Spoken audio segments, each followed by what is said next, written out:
to the Beyond the Scope podcast presented by NDMD Productions and made possible by Augusta Podcasts, your one-stop shop for launching your podcast.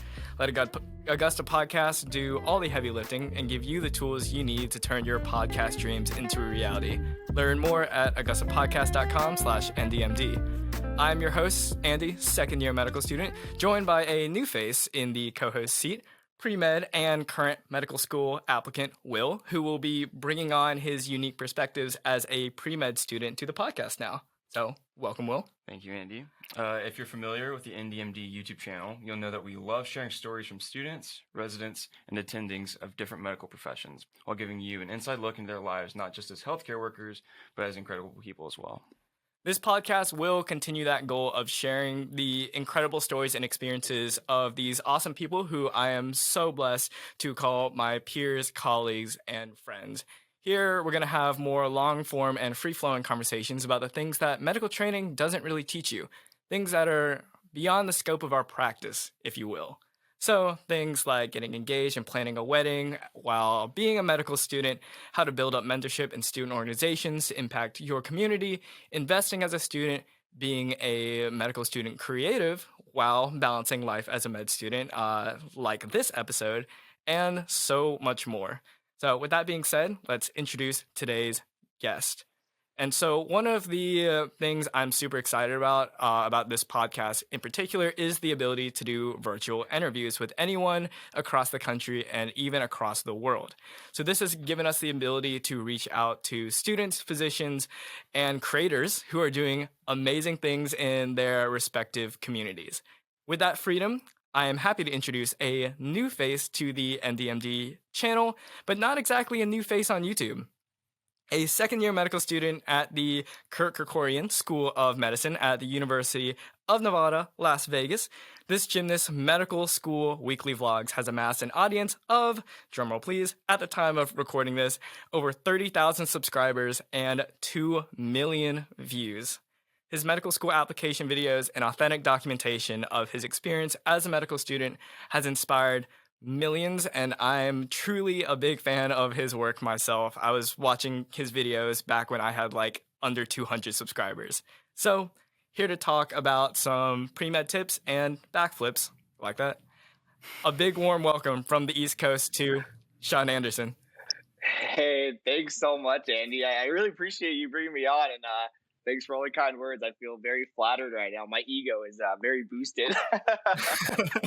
What, the 30,000 subscribers on YouTube didn't do that already?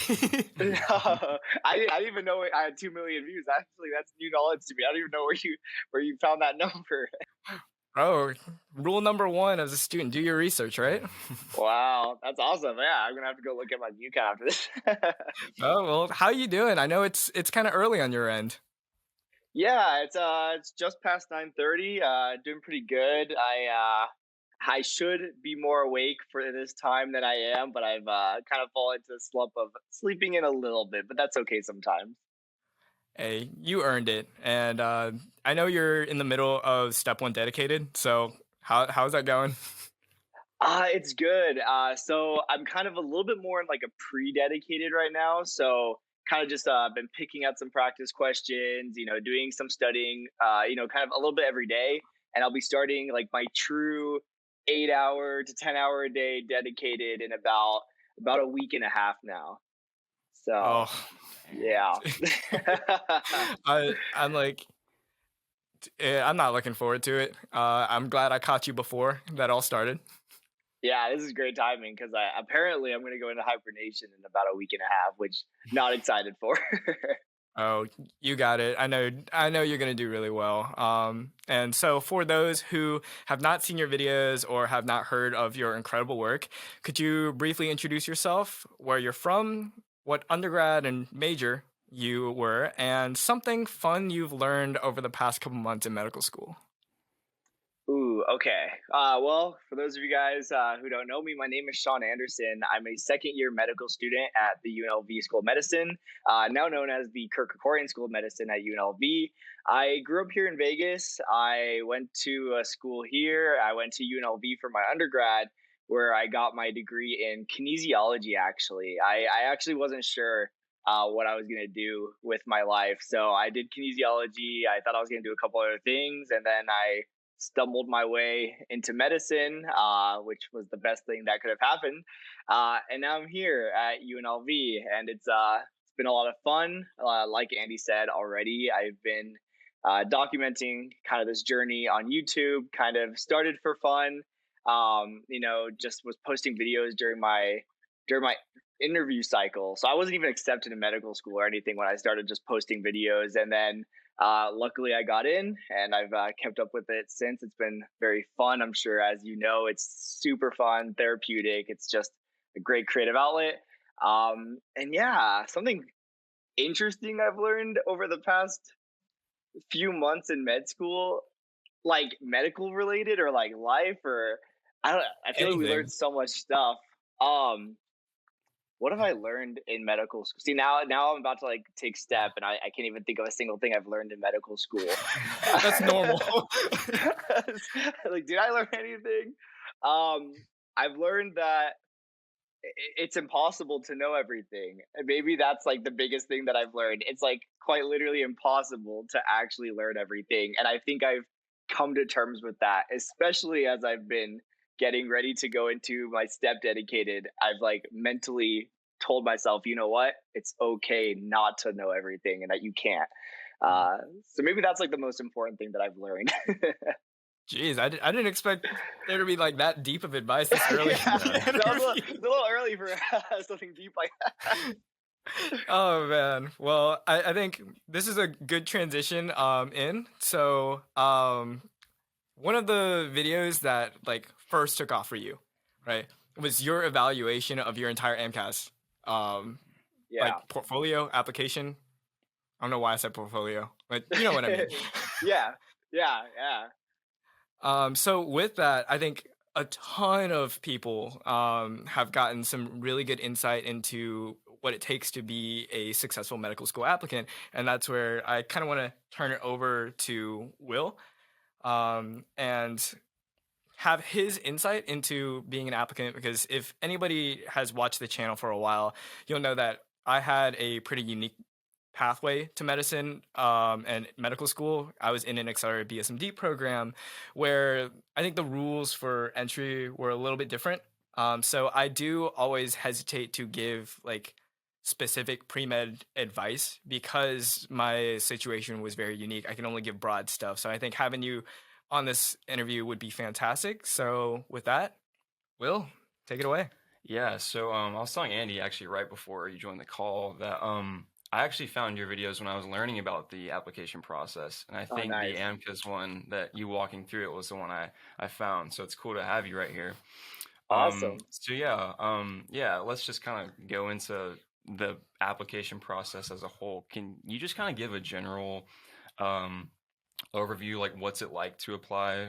What are some things that are important along the way during the cycle, before the cycle? Just a very general overview of it. Yeah, so the application process, it's a little bit more, I don't want to say anticlimactic, but it's a little bit more anticlimactic than I thought it'd be. You spend all these years, doing your prereqs and your undergrad, and then you open up this application, and you're sitting there and you're like, wow, like this application is about to tell my entire story. Like everything I've done for the past 4 years or however long is all about to be reflected in this. And so that's exactly what the application is. You have your grades on there. You have to you have to upload your transcripts and send them over. You have to put in all this like other information. You have to talk about all of your like important experiences, which sounds easy. You're like, oh, I live these experiences. I can talk about them. But then when you're actually sitting there trying to write about your experiences, you're like, oh my goodness, like, what do I say? Like, what do I even talk about? And so that was a little bit unexpected. I remember sitting there thinking, okay, this is going to take a little bit more work. And so I kind of, did my application over about, I would say I worked on it for about 3 weeks, just a little bit every day, and just made sure I was picking at it. You really can't do it in one sitting. It's a pretty long application if you've ever opened it up. But yeah, it's got your grades, your experiences, your letters, and everything. It's pretty intense. Yeah, no, for sure. So I think if you've ever been on the pre-med subreddit for like longer than 15 seconds, you'll find people asking about the MCAT, asking about applications, and then a lot of it is about like extracurricular activities. Like it's important to show through your activities that medicine is something that you want to do, but it's also important that you don't just forsake all of yourself for school. How did you find a balance between school, like making sure you look like a good med student application or applicant, but also showing like, hey, this is who Shaun Andersen is, this is who I am, these are all my hobbies. How did you balance that? Because you were a gymnast, right? Like while you were in college. Yeah, so I was never formally trained as a gymnast. I kind of grew up doing like pretty much backyard tumbling. I My friends and I, like, that's what we did growing up. Like, some people played football, some people played baseball. My friends and I, we were like, let's do some flips. Like, it'll be so much fun. And so I did that through all of high school. And then when I was in college, I actually did shows for a couple of years, like actually performing and flying out to I would fly out to Pennsylvania and I would do shows out Oh, there, wow. and then I'd fly back, land, and go straight to like my anatomy lab like for class. So Dang. um, I think I had a somewhat unique experience, which looking back on, I think did actually help my application. So I didn't come into medical school, or I didn't come into undergrad thinking I'm going to go to medical school. I need to look like a competitive medical school Mm, applicant. I didn't know what I was doing. I didn't decide I was going to apply to medical school until like January of 2018. And I started undergrad in the fall of 2014. So for like wow. 4 years, I thought I didn't know what I was going to be doing. I thought I was going to do physical therapy. Mm, And so actually a lot of my application, well, a little bit of my application was a little bit geared towards that. But I was already kind of doing some of these hobbies. Like I was doing the shows because I enjoyed doing them. I was doing volunteer work that I had really enjoyed doing before I decided I wanted to go to medical school. And I think that really reflected on my application, that it wasn't volunteer work I was doing after I decided, because it was pretty clear. You could tell on my application like when I had decided I wanted to try to apply to medical school. And mm, so I think that almost helped me have that balance on my application by not even having that mentality initially that I need to do certain things to make myself look good on my application. I was just kind of doing things that I already enjoyed doing and was doing for fun. And then by the time the application cycle came around, I kind of just had, again, already been doing those things. And since I started pre mm. med related stuff a little bit later, like my first pre med related thing was in like 2018 when I started scribing. And so everything Wow. before that had nothing to do with medicine. I didn't even start trying any research until that year too. So I had like no research until then. But I had like those experiences. I had the performing, doing the shows, and that was on my Mm, application. Like that was one of the first things I wrote on my AMCAS application, was stuff like that, because I knew that was something I wanted to talk about. So I think just by having that mentality that almost everything you do is going to make you a more well-rounded person and applicant, rather than mm. trying to like really pick out what you think is going to make you competitive but you're not necessarily so passionate about, I think is a good mindset. Just doing what you enjoy. It's going to reflect on your application, so I think having that focus there is really important. That's really good. Yeah, no, I think a lot of people will go wrong there and over fixate on things that, makes them look ideal, but their heart's not in it. Exactly. So it's always safe to say that, being genuine is probably, a huge driving factor in your application specifically.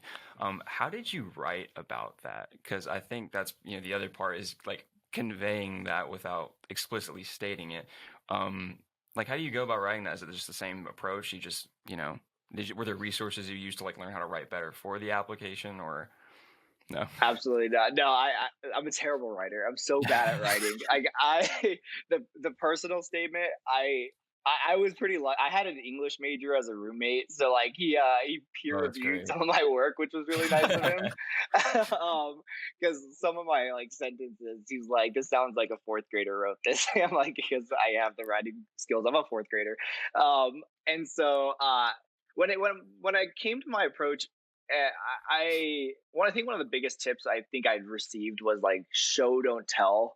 You don't want to tell them these character. You don't want to tell them, oh, this is this characteristic about me, or this Mm. experience is like makes me competitive because of this. It's really just like showing the experience. So, for example, on my application, the part where I talk about when I was performing, I put this whole thing in there how, we had a team, we had our crew was like, it was like 10 performers, and we had a bunch of people backstage, and we basically we were creating shows in like 10, like we were putting all the choreography together in 10 days, and it was very collaborative. It was a lot of work. We were spending, from the time we woke up, to the time we went to bed, we're like working hard, we're trying things out, we're working together with ideas. And I talked about that in that section where you write about that experience.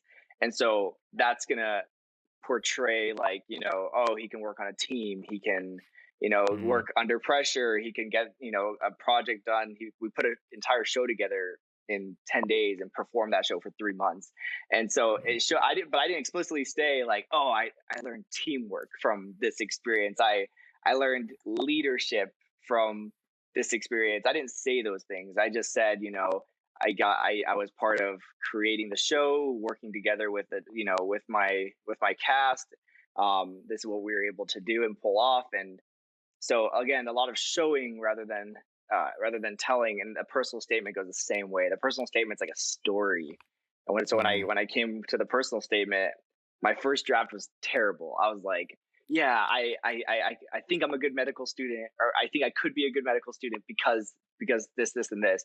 And I'm reading, I'm just like trying to sell them. I'm trying to like just trying to tell them, oh, please, like make me a medical student, rather than telling them like a story and then letting them really lead, really get this idea of me and see how these experiences could create someone who would be successful in medical school. So I think it's a hard formula to figure out how to show and not tell. But if you can get your Mm. story kind of there, I think that's the most important part of the entire application.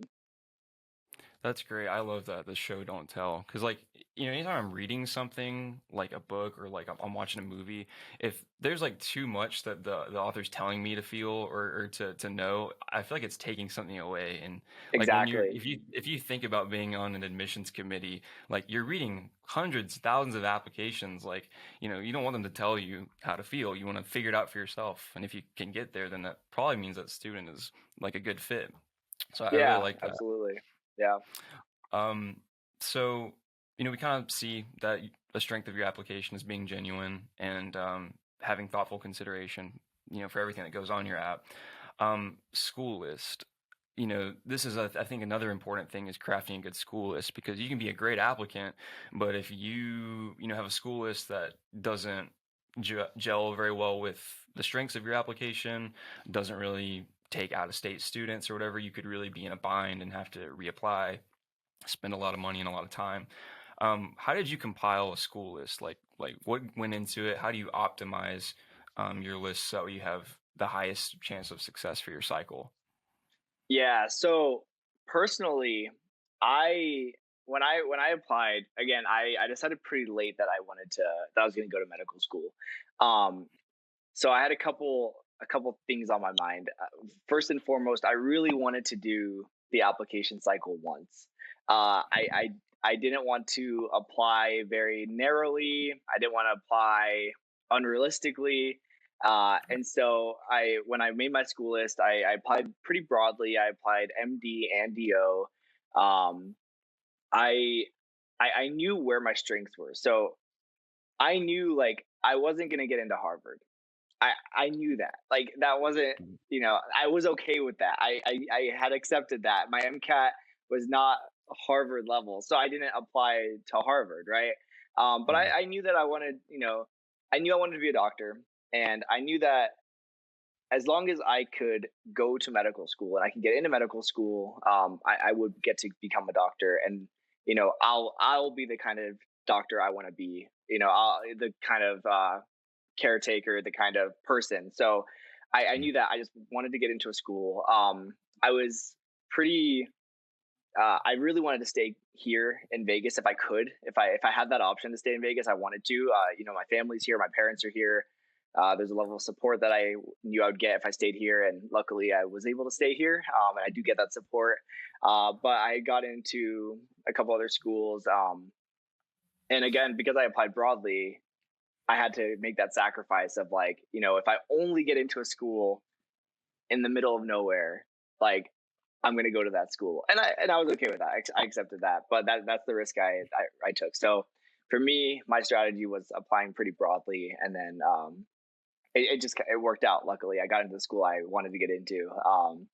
But yeah, that's kind of my approach. Okay, cool. So there's a lot of things to consider. Just, if you want to do it once, apply to a bunch of schools and make sure okay with Exactly. all the schools on your list. Gotcha. Exactly. Um, yeah. So clearly, you're very good at, talking and very charismatic. That's why you do YouTube, and you're good at it. Interviews. Can you give some advice for like what's the interview like? And, for people who may not be as charismatic or as comfortable like talking to a group of people who are evaluating them, what would you tell them? Like, can you walk us through the interviews? Yeah. So I've made a couple videos about interviews, and I actually help with interviews at my school. I help interview the applicants as a student interviewer, and it's Wow. something I enjoy doing because I know it's an important part of the process.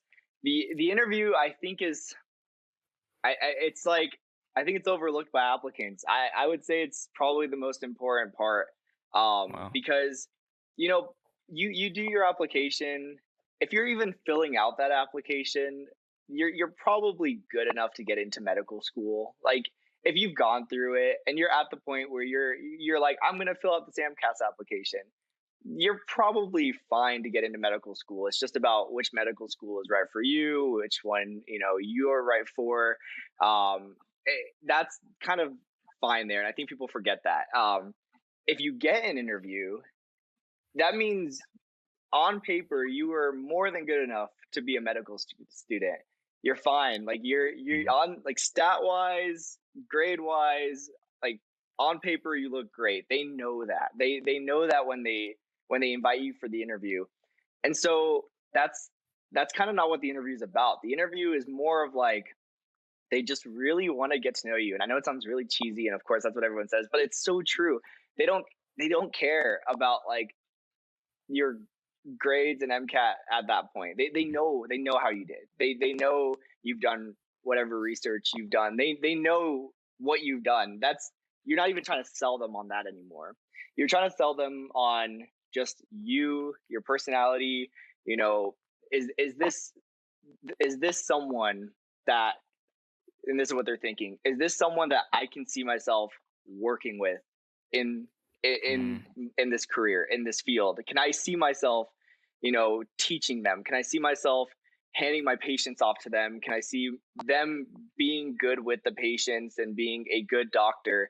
That's what they're interviewing you for. They don't care about the rest of it. They know these things. I didn't get asked about a single thing that was stat related on my interviews. I got asked about my extracurriculars because that's where your personality comes out. But Right. I got an F in a class. That was on my application. I got a okay subpar MCAT. They didn't ask about any of that. They don't care. They Mm. wanted to know. They just want to know your personality. And there's no one who knows you better than yourself. And I think Mm. I think as people in the med student space, we're so like conditioned to think like, oh, I got to study, I have to prepare, I have to take notes before. And it's like, this is like the one thing that you shouldn't feel like you have to study for. You shouldn't feel like you have to Mm. prepare to talk That's about good. yourself, right? Because you are the only expert in you. And so I think that is a mentality that I kind of got pretty early on. um I will say, I think doing the shows and everything throughout college made me comfortable in front of people. So I think for me, that fear was kind of gone. I was pretty comfortable being myself in front of people, but making sure that I had that mentality where I don't need to go in there and sell my application anymore. I'm there to just sell myself, and it's kind of a give and take. You are also interviewing the school, so I also had that mentality.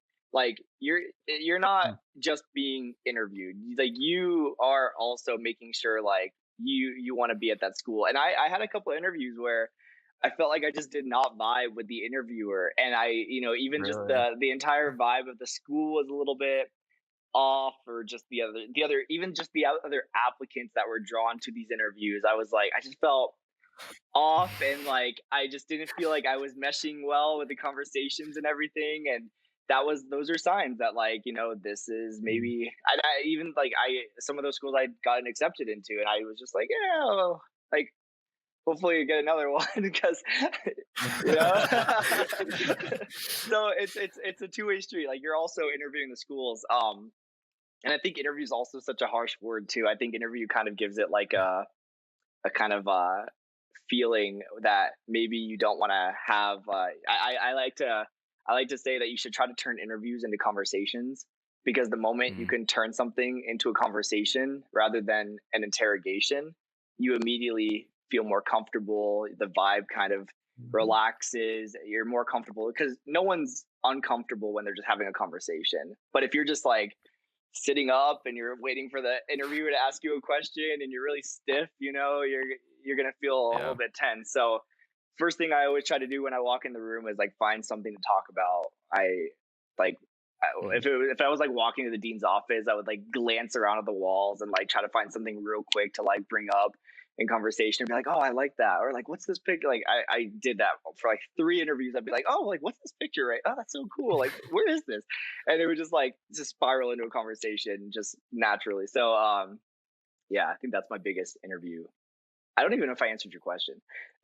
No, that was way more than what I was. Yeah, no, that was great because you hit nail right on the head. People do want to study for the interview, and because I was expecting to get some, I guess, insights into, like, how do I study for an interview. But that's a great point. Is you shouldn't, because yeah, if you have to study for yourself, and like you're immediately like doing the opposite of what you should be doing. Exactly. Yeah. Um, Exactly. And they can tell, they can tell the difference between someone who's just ready to talk about themselves and just kind of be there and they're present, rather than someone who's in their head the entire time thinking like, oh, I gotta mhm, look good. I gotta sit up straight. I gotta make sure I don't know. You can tell who's comfortable and who's not. When I help interview mm, applicants, I can tell that too. And when I'm interviewing them, I'm looking for the students that I could see myself being at this school with. If I can see someone and I can see them being in my cohort, and I could just tell that they would mesh, like, mm. I write them pretty good reviews. So Yeah, no, that was great, man. Yeah, that was awesome. Um, Yeah, I think that's like most of the questions I have about the application. I think just, to kind of, before we pass it on to Andy, just general advice for pre-med applicants, and that you have. Maybe things you um, wish you had done different, or things you did right. Like, what would you tell a pre-med who's getting ready to apply? um I would just I would tell them that this isn't everything, and it shouldn't be everything. There's so much more to life. Don't you shouldn't let this process define you, and you shouldn't be defined by this process. I think a lot of pre-meds, Mhm. they put their self worth, or their own perception of their own value into this process. And you know I know, like, not getting accepted to medical school can be a crushing thing, but just remember, like, this is most people take several years to like get in, and at the end of the day, like, this isn't the most important thing in life. Like, rushing right into medical school, you can take your time. It doesn't happen in a day. You don't become a good applicant in a day. You don't become a good medical student in a day. You don't become a good doctor in a day. It all takes time. And as long as you want to become a doctor, like, you will. Like, if you want to be a doctor and you genuinely really want to do it, like, you will become a doctor. And I think just remembering that everything else in life is just as important, and it's not really worth it if you're not enjoying it and it's stressing Mhm. you out all the time. And there's more to life than this. I love being a medical student. Love it. I would not trade that for anything. But I also know that we need to be enjoying what we're doing every single day. So Mm. Yeah, man, that's great. And I can definitely testify to that too. That's some incredible advice coming from one med student to another. Like, there's a lot of people that kind of get lost in the process, lost in the sauce, if you will. Mhm. And it's really nice to hear that perspective. Obviously, people who are watching the video version of this, you would see me sitting there smiling and nodding every time uh, Will's asking questions and you're answering, because it's a lot of like what I tell other medical students, even though I was in no way a traditional applicant. A lot of the same things applied to me when I was doing the interview. I didn't I didn't have a single conversation or question asked about any academics on my resume. And I think I find the best conversations in interviews are things that are conversations about why you not about why you're there. It's about Mm. life experiences you've had, stories you had to tell, and those are the things that make you memorable. Because also you'll see, as you become a medical student and as a physician, it's all about human connection and conversations. And there is a beauty to that. Yeah, Mm. absolutely, absolutely. Actually, I don't mean to go back, but one of my favorite interview stories, is talking about having nothing to do with your grades or anything or why you're there. Um, and I know we've talked about the whole acrobatics thing a few times, but I went into an interview, and first thing the guy said to me was like, he's like, so I see you do like flips and stuff. He's like, my kids love it. Like, he's like, my kids have been, they jump all over the place. They've been begging me to buy a trampoline. Like they, like, how did you get into that? Like, is this something my kids should get into? That was the first thing out the gates of a 45-minute interview. And That's cool. we talked about it for a while. He's like, yeah, my kids they're begging me to get a trampoline. I don't even know the first thing about trampolines. I don't even know which one to get. And so I recommended a brand of trampoline to him that is pretty reputable. And literally in the interview, he took a pen and like rolled up his sleeve and wrote the brand on his forearm in the interview. And then we chit chatted about that for a while. And then when I was walking out of the medical school building, he like stopped me and was like, I'm going to go, he showed me his forum. He's like, I'm going to go check this out as soon as I get home. And that's the school I go to now. So it was a really good interview, and I had a good feeling. And so that's the importance of just making those kinds of connections, and your only life experiences can make you connect with someone in those ways, Mhm. because, taking biology and OChem isn't going to connect you to another human. Maybe other pre-meds and all those, others, but Yeah. they're not going to like connect you in other meaningful ways. And so that's, the importance of having life experiences is, shouldn't be underestimated. Dude, Mm. exactly. Well said. And I think I had a very similar instance with cameras. Like, people will see all my work and they'll be like, "Yo, I want to take like better pictures of my family and stuff. What do you recommend?" Um, and like, it's like, how should I Yeah, edit? What's the first things I should get? So I've had very, very similar situations, and then also like little life experiences. I know me and Will grew up in Augusta, Georgia. If you're a golf fan, you know what the Right. Masters tournament is. So I've had multiple interviews where I just talk about my experience working for the Masters. Because it's nice. just such an exclusive thing, Yeah, and it's those experiences that build the conversation, right? absolutely, absolutely. Yeah. That's all. I'm gonna have to ask you about cameras, because I know your camera work is incredible and your quality is insane. And I don't know anything about cameras, even though I should at this point in my YouTubing career. So Oh my gosh. It's not about the camera, it's about the person behind it, and I will very true. continue to tell everybody that. Very true. And I think actually this is a great transition to kind of the second part where we get to talk shop about just med school life and the balance between making content on YouTube and being a full-time medical student at the same time. So I'm curious to know, because I've had a couple other creators on the show, how would you personally describe your content and your creative style? Ooh. Okay. It's a tough question, because I don't even know that answer. I I would, if I had to describe my content, I would say it's just very lifestyle-y, vloggy. Um, when I started making YouTube content, I I had no idea what I was gonna do. In fact, I was literally sitting in a hotel room the night before my first medical school interview. And I watched other, med tubers, back then. And I knew it was something interesting. And I just had this like random idea. I was like laying in my hotel bed. I was like, I'm just gonna like prop my phone up against this TV and I'm just gonna talk about my feelings for a second, and then which I've never done before. I don't do that at all. So I was like, it was like my cracked iPhone camera. Like there was like glare in the lens Oh, because that's of I had a beautiful. crack across it. I just like propped it. I was like, hi guys, my name's Shaun. I got I'm here, about to interview tomorrow. It was just unscripted. I had no plan. I had no idea what I was doing. And then I just I don't know, I just filmed a couple things here or there throughout that interview. And then I just like posted it and it got like 5 views, maybe. I don't know. It's probably all my family. I think maybe, I don't know.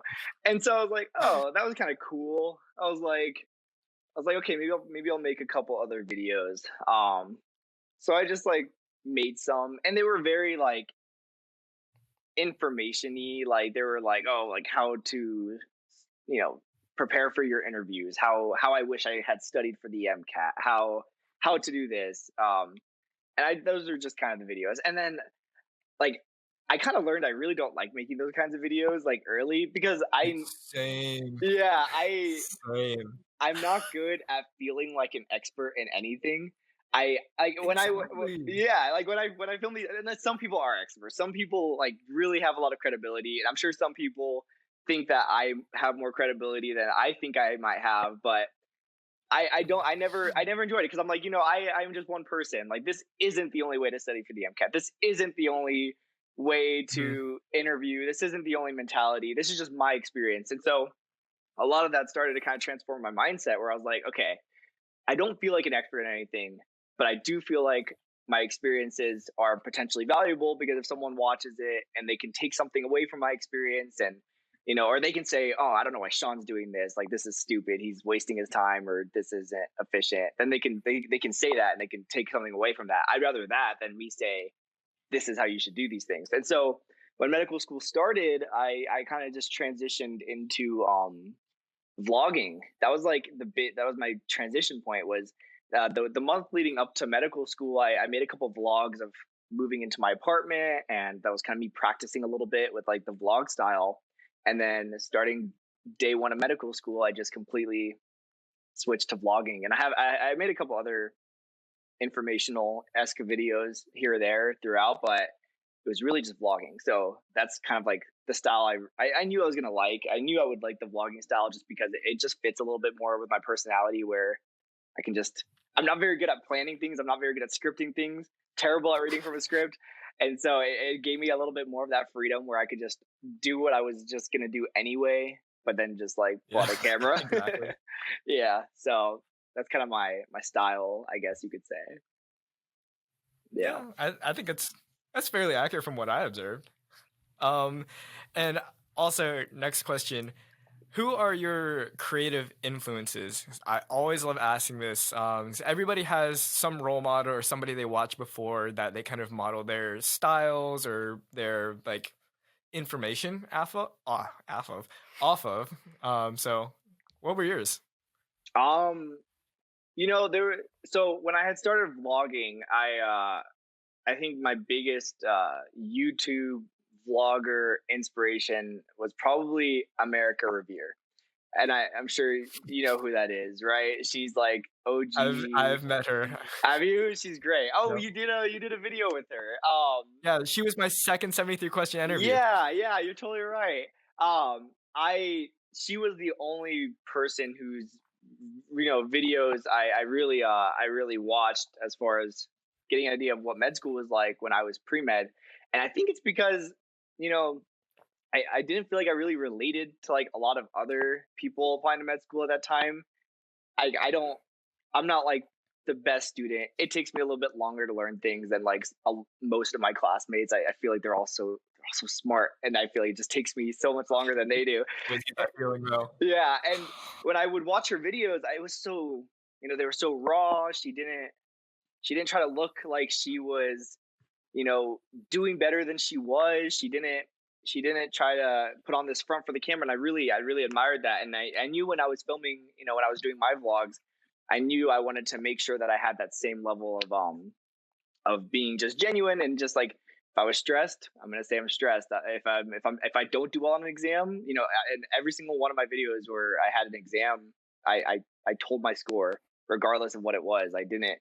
I wasn't gonna put up a front, and and that was kind of where my inspiration was.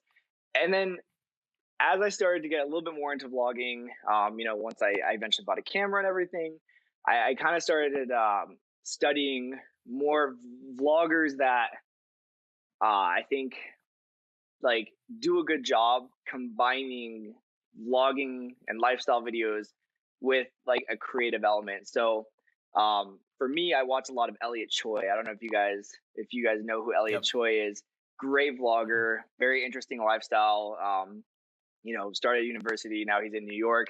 And something I love about his vlogs is that it's like the pacing is really good. And I didn't realize like how boring my vlogs were. And maybe some people still think they are, but I would like watch his vlogs and then I'd watch my vlogs and I'm just talking for like 15 minutes. I'm like, if I get bored of hearing myself talk, I'm like, I know other people are too. And so I started watching Elliot Choi because his pacing's really good, the cuts are really good, the edit. Like I never took time to really edit. Like I would splice clips together, but I never really took the Mm. time to like truly, you know, work on it like it was like a project, like the videos as a project, as something that I wanted to, that would keep someone's attention, that would be fun to watch, that would show an energy. You know, we talked earlier about showing and not telling, and I felt like my vlogs were all telling. It was all telling. It was like, all right, it's like, hey guys, I'm about to study now. It's like, hey, all right guys, so I just got done studying.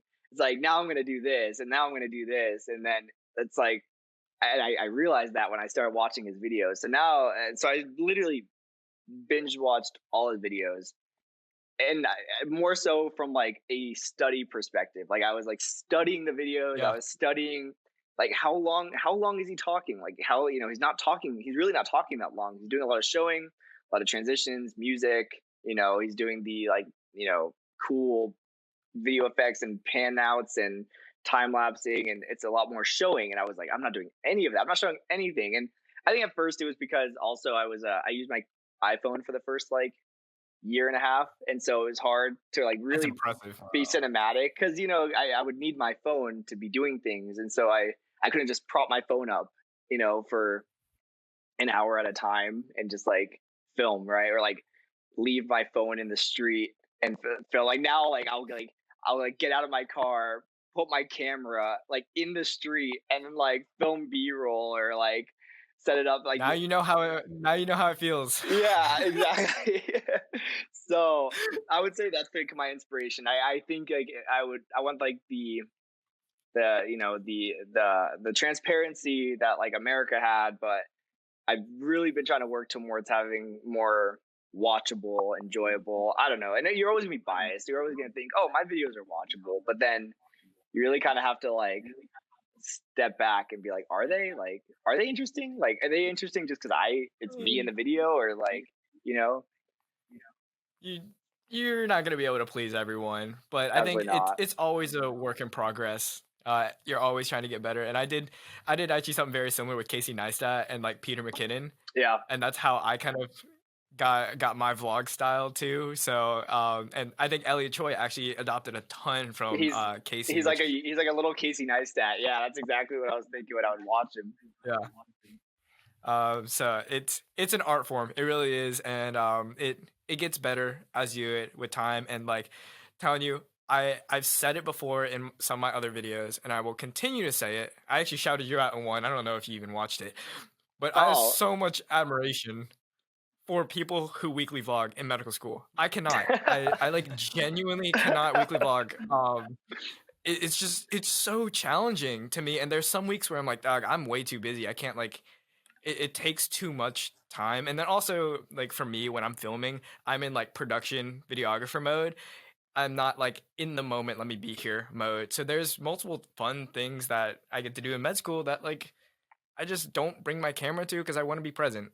So there's always a balance to be found in Yeah, there. absolutely. And I only got a couple more questions left before we wrap up.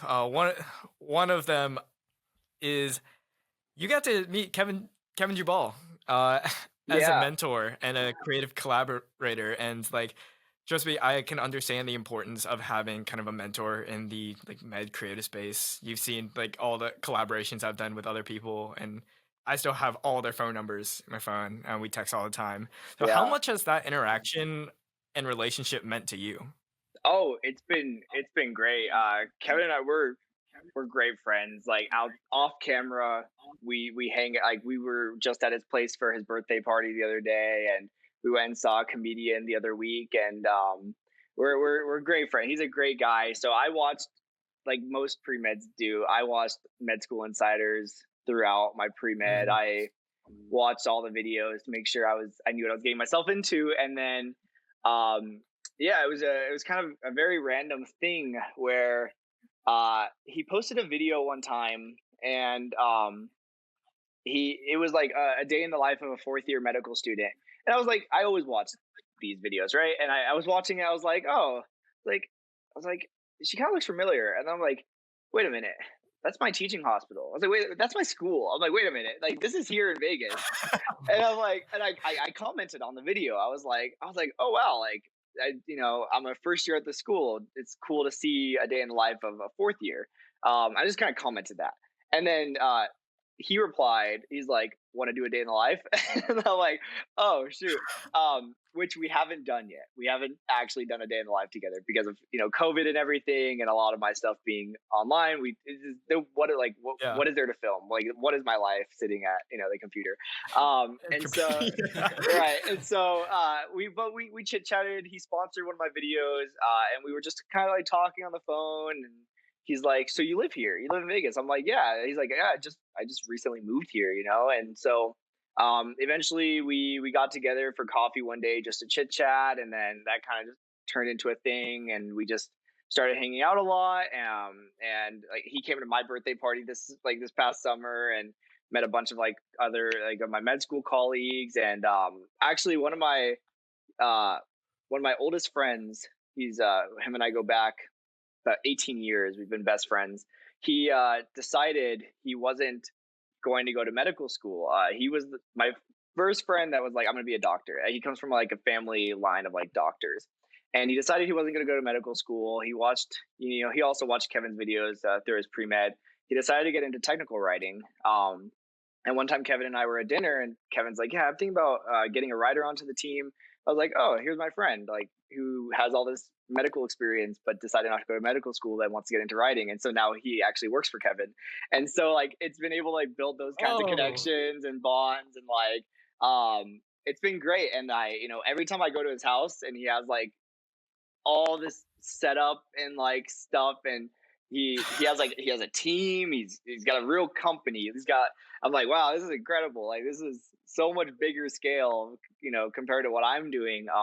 But it's really awesome to watch. He's very knowledgeable. He knows a lot about the YouTube space. He's been in it for a while. He's given me a lot of advice on, like, if I have like an idea for something that's entrepreneurial. He's gone through many different creative processes for different company ideas. So it's been great to have that mentorship, but also like kind of that full circle friendship where, again, we used to watch his videos, and now we go and see Nimish Patel at a random comedy club. Like, dude, that's it's awesome, super fun. Yeah, he's a great guy. If you haven't gotten to reach out to him at all, like, I can put you in contact, or if you, yeah, he's a great guy. dude. I would absolutely love to. And I mean, like, it's the same. Me and Michael Cellini, Oh, we send each other memes all the time. It's really? great. Like, Love that's it, Yeah, he's actually someone I totally should have mentioned. That's the person I really, when I saw your video with him, I was like, what? That's so cool. Like, he does a great job, like, as a doctor vlogger, because I don't think we see that really a lot. Like, yeah. I can't think of another doctor vlogger that like is so good at showing just like their life outside of medicine like he is. And so definitely when I look towards the future of what I'm doing, I kind of think about Dr. Cellini. So that's super cool that you met him. I meant to make a Yeah. comment on that. Yeah, that's awesome. Dude, and I think This goes into my last two questions. First one, while I was up in New York, Dr. Chilidi tried really, really hard to like push me towards IR to become an IR bro. So, what specialty are you thinking of right now? A little NDMD exclusive. Ooh. I don't know. I have no idea. I have like ideas for things, but like it's like so dependent on like life. So I worked in the ER for a couple years before, as a scribe. And when I was in the ER as a scribe, oh, I don't want to be an ER doctor. And then as I've been in medical school, I'm like, no, maybe I do want to be an ER doctor, because I've had this almost shift in my perspective. And we kind of talked about this earlier, that like this isn't everything. And this is going to sound, I don't know if this is going to sound bad, but I'm going to be completely honest about this. The more I'm in medical school, the more I realize I don't want to be a doctor all the time, right? Like I don't only want to be a doctor. I want to be a doctor, of course. There's nothing else I could see myself doing, as a person, as a career. But for me, becoming a doctor fulfills like, if these are like the things I want out of life, say there's 5 things I want out of life, and being a doctor, like I think is going to satisfy 3 of those things that I figured I know it's going to satisfy. And it's like the only career that will really satisfy those things and like allow me to get those things in life. But then there's these other aspects of life that like I know I can't accomplish by just being a doctor every single day, 9 to 5, And so when I think about specialties, I'm like, ER sounds nice to me because, it's shift work. You go in, you save lives. It feels good. You get to do procedures and everything. And so I kind of lean towards that because I think there's a little bit more I want in life that I know. Like I worked in a cancer clinic at one point as well. It was like 9 to 5, 5 days a week. And I was like, okay, love oncology, love it, but I cannot go my entire life hating my Mondays and looking forward to my Fridays, like just to enjoy 2 days off in the weekend. So when I think about specialties, I'm like, what is going to give me the best work-life balance? And I think work-life balance is going to be the determining factor for what I decide to do. Because, I'm sure you know this, or you've experienced this, doing YouTube and all these other creative endeavors. Yeah.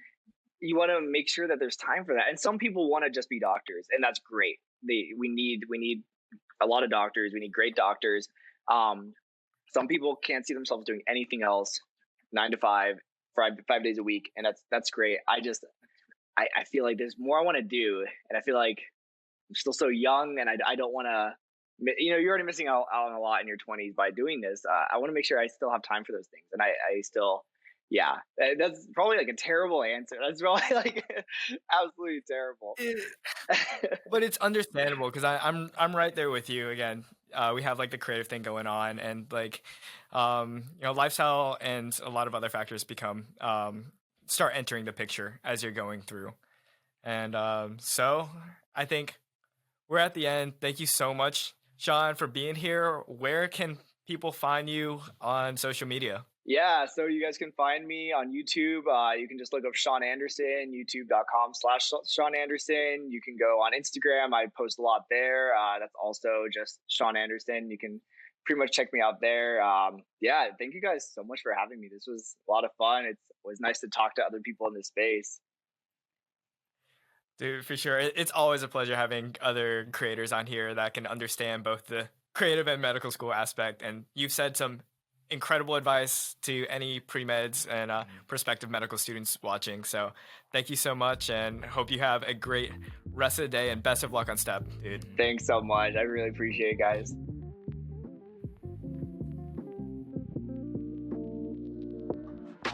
Thank you so much for watching or listening to the Beyond the Scope podcast. I hope you enjoyed today's guests, and to make sure that you don't miss a single episode, make sure that you follow Beyond the Scope on all streaming platforms, as well as if you want to see the full video cut, subscribe to my YouTube channel, NDMD. As always, subscribe, like, follow, comment, all that good stuff, and we'll see you in the next one.